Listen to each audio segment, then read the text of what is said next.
14th of December. Well, this is going quick. Merry Christmas, YouTube. Conductor165 here, and as won by this video's vote, which was very popular apparently, we're talking about the classic James Busy as a Bee Trackmaster engine, and with his flatbed.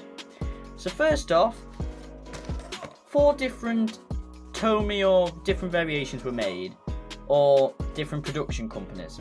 First off, Motor Road and Rail in 2007 with the green flatbed as shown on screen here.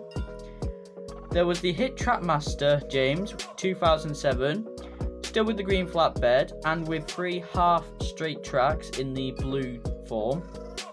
Then there was the Play Rail 2007 with a grey flatbed, not green.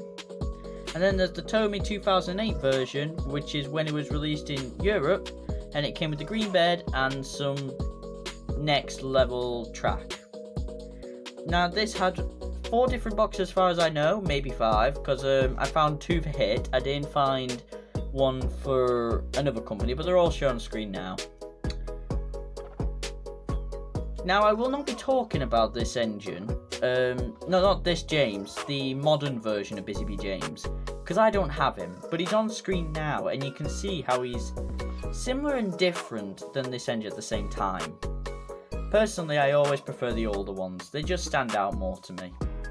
And that's the history of him. Now to have a look at him. First off, we'll look at James, the main attraction. You can see how he's box standard James, but he's been painting this very well done black and yellow detail. I like how they've done this. They've definitely made a variation. They didn't even put lining on just to make it match the yellow. I like how they did. I know it might not be accurate, but I like how they did it. You got the silver handrails, you got the gold. Wait, I thought he had a whistle on top, not there. James is meant to have a whistle there, not there. And I've got with me here, just to do a comparison, I've got the red James, and you can see that's got it too, but it's not detailed. I brought this so I could compare the two. I'll do that once I finish looking at this model. Like the other James, it's got the gap there to it, and I will talk about this later, because that's not meant to be like that. Sadly, it's seen some wear and tear. It's been chewed up by the looks of it, maybe. Nice James face there, always happy despite the fact he's yellow and black. Looks like you can see the screw there too, actually. You can see the screw under his face, which is that one there, under there. We've even got the white running board and the red detail there, actually, not yellow and black. That's interesting.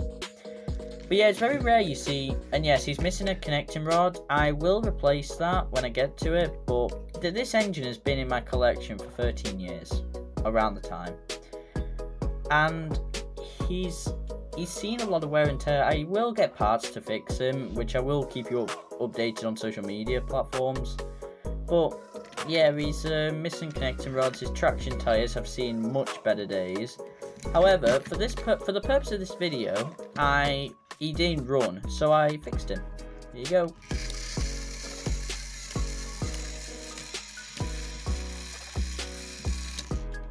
So yeah, I've got him to go for this video.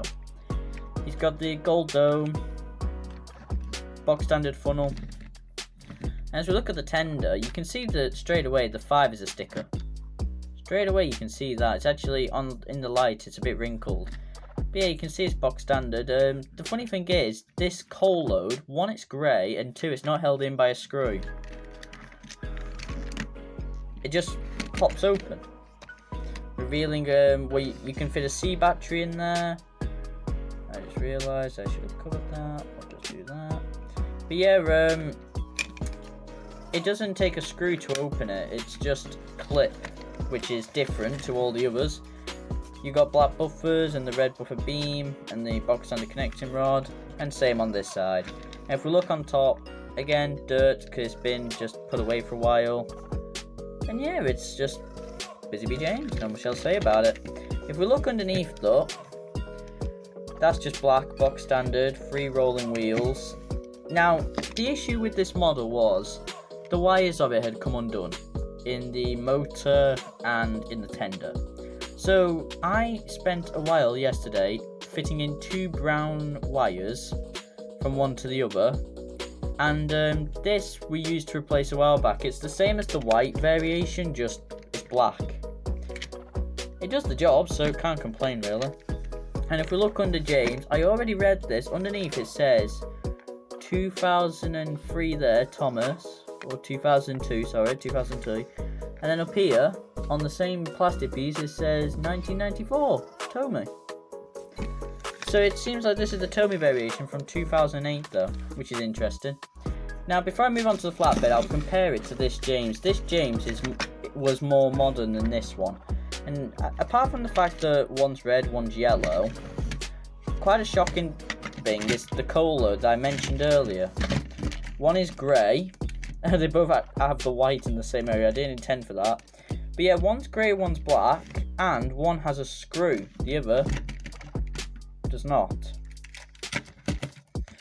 Other than that, I don't think there's any important differences. But yeah, I just uploaded a video on James a few videos back, so go check that out if you're interested in more info about him. Now, as for the flatbed, sandpaper. The flatbed is box standard. It's just a genuine green flatbed with, I think, held in by screw parts. Yeah, this is already missing 2 screws, and it says underneath 2001 Tomy, made in Thailand, Ghislaine Thomas Limited, 2001. The weird thing about the wheels on this is they're not straight. They, the axles, they dip in and dip out. I think they're all individual sections. The couplings go a bit unrealistically too high, making it very hard to couple up trains. But you've got rails and sleepers and a ladder on here, I think. A nice little flatbed just to add to James. So that's the history on James, and now you're going to see him at work. He will be having some assistance with a powered wagon. But yeah, hopefully you've enjoyed, and I'll see you in the next video. Merry Christmas!